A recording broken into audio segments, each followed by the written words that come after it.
Hi there, and welcome again to Ag Computers.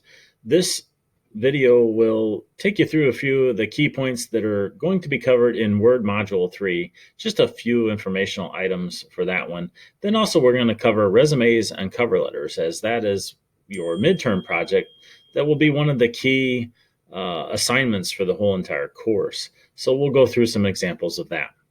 On your screen here, I have just an example document that I've put in a letterhead and done some basic formatting. So in this particular example, I've put in the logo that we use a little bit for the KC Ag program. I've actually put it in the header here, and if you wanted to edit it, you would have to open the header in order to get to it. I've also used some just basic formatting tools in terms of maybe how you would build your own letterhead. As some of you are contemplating writing your resume, you may want to actually create a little letterhead logo for yourself to help identify and kind of create that visual for an employer to see. Also in here, I've inserted the date. In certain documents that you may use over and over, you may want to use the insert date function. If you go up here to insert, then over here to date and time in the text gallery, you can actually set that up so that it automatically updates every time that you open this particular document. That's up to you in terms of how to utilize it.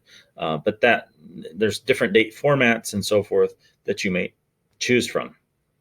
Also in this section, you'll be messing around with inserting tables. And I have just a basic table here that I put together, 3 cows that we used to have on the farm, and I put some random prices on them and so forth.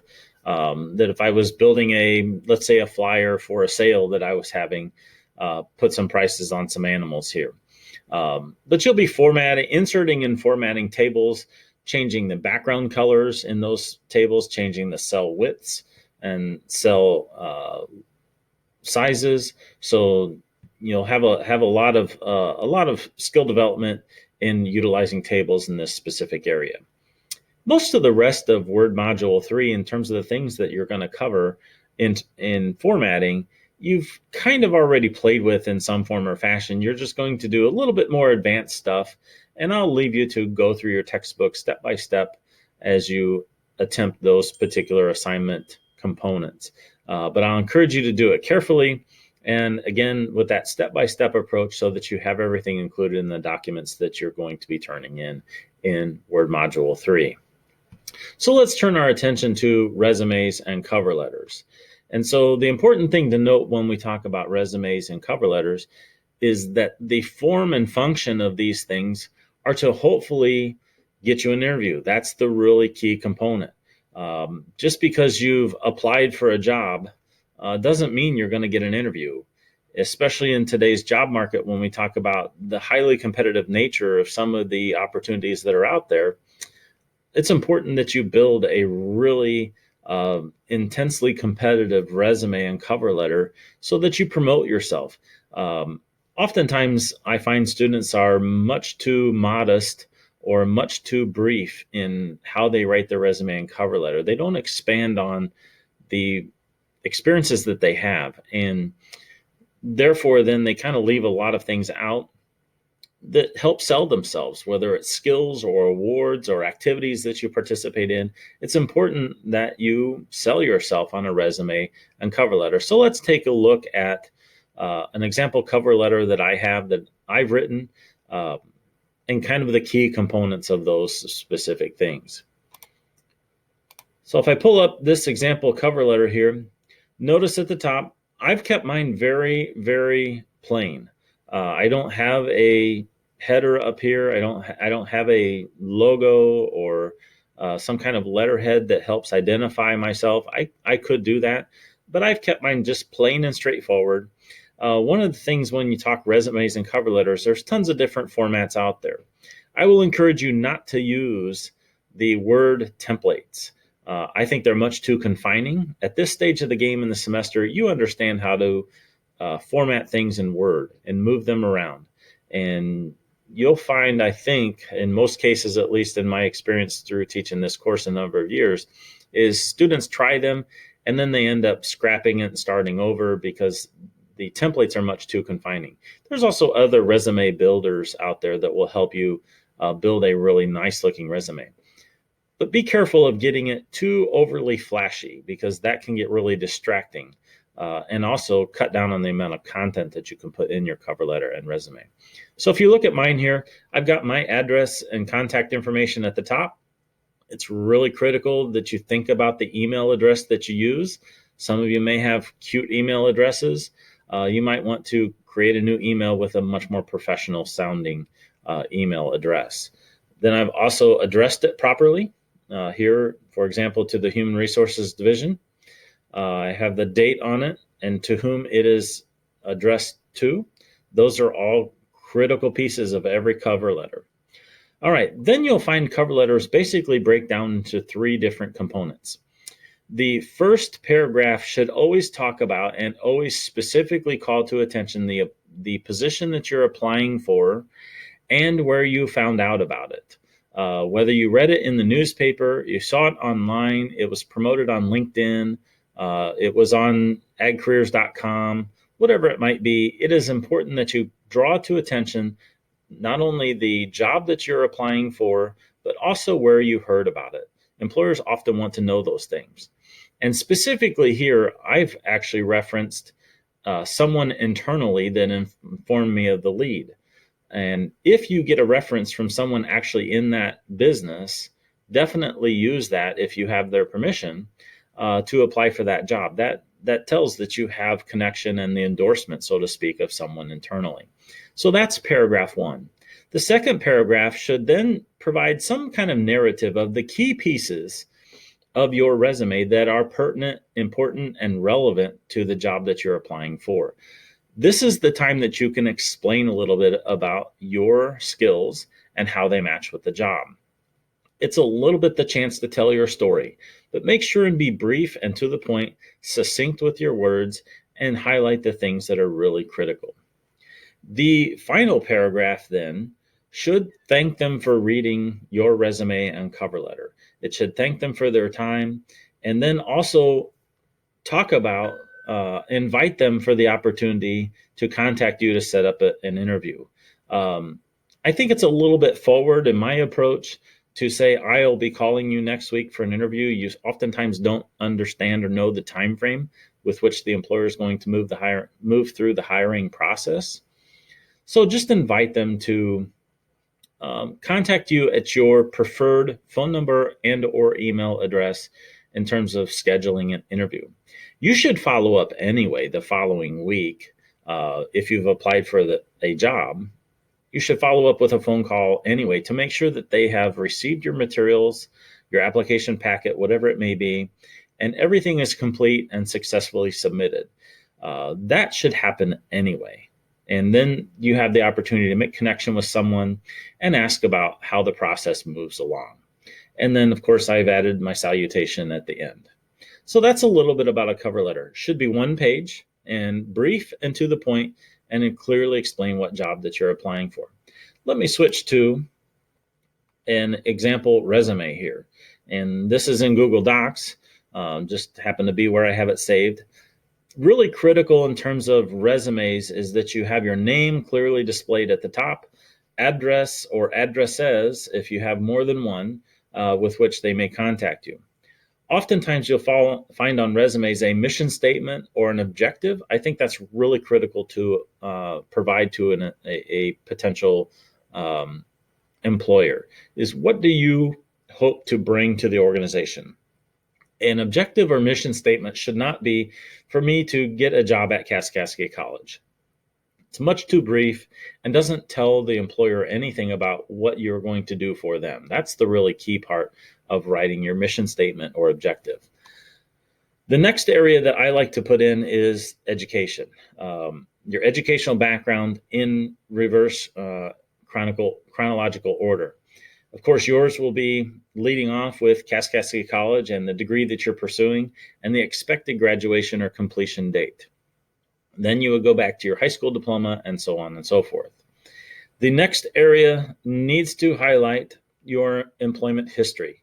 And again, I will encourage you here, do not be brief.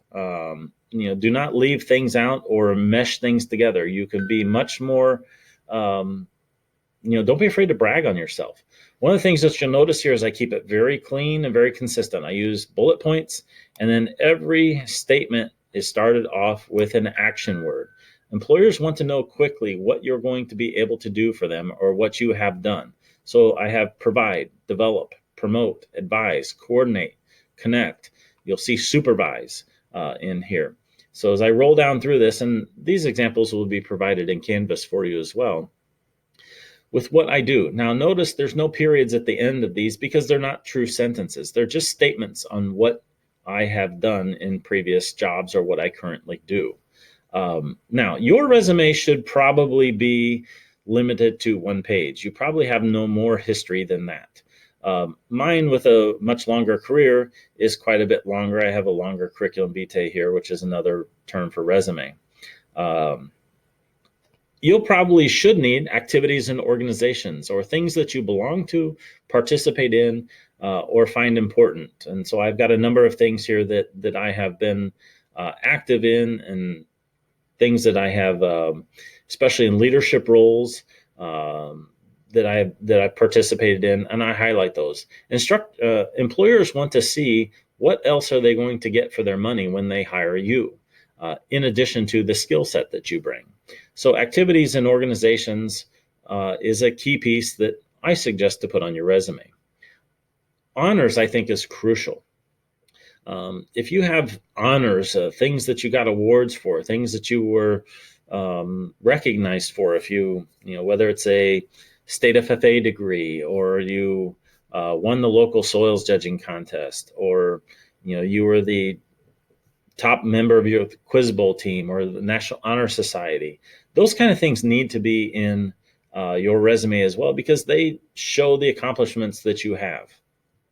So, but again, be brief, to the point, and state the year in which those things occurred.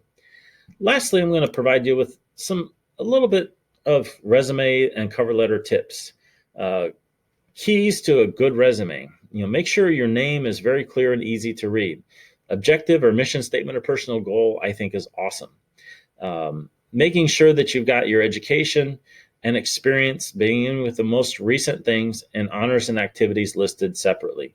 Things that I suggest don't do on your resume. Of course, do not have spelling or grammar errors. Make sure that you proofread resume. That tells a lot to an employer if you turn in a resume that has errors in it. Don't write in paragraphs on a resume. Employers aren't going to read it. In fact, when you talk about some of the instances, whenever we've gone through hiring committees here, we may have 30 to 40 applicants for any particular position.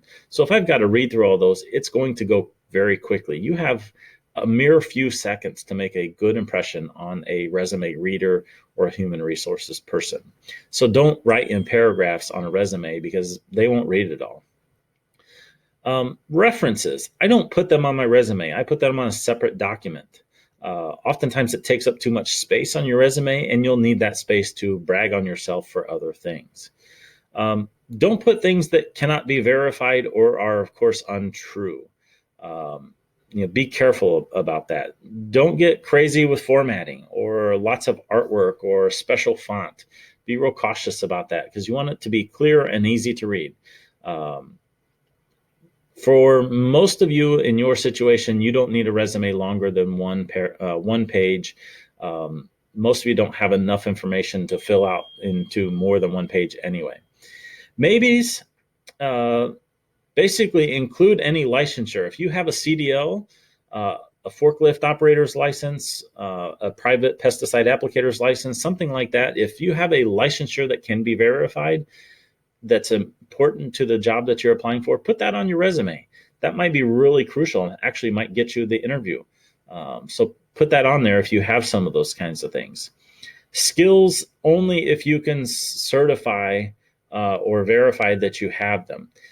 If you say something like good communicator, there's no verifiable way to communicate that or to verify that. So that's nice to put on there, but that's a personal opinion, not necessarily verifiable. So I would leave those kinds of things out. And then cover letters, I kind of went over most of those. Make sure that you have it addressed to the correct person. So just to kind of wrap this up here, is your resume and cover letter is going to be due at midterm time. And I would encourage you to get started now on it, because it may take you a little bit of time to build that thing out. This is one of the bigger projects of the course, and I want you to come out of this particular section with a really banging cover letter and resume that's going to help you as you apply for internships or jobs down the road.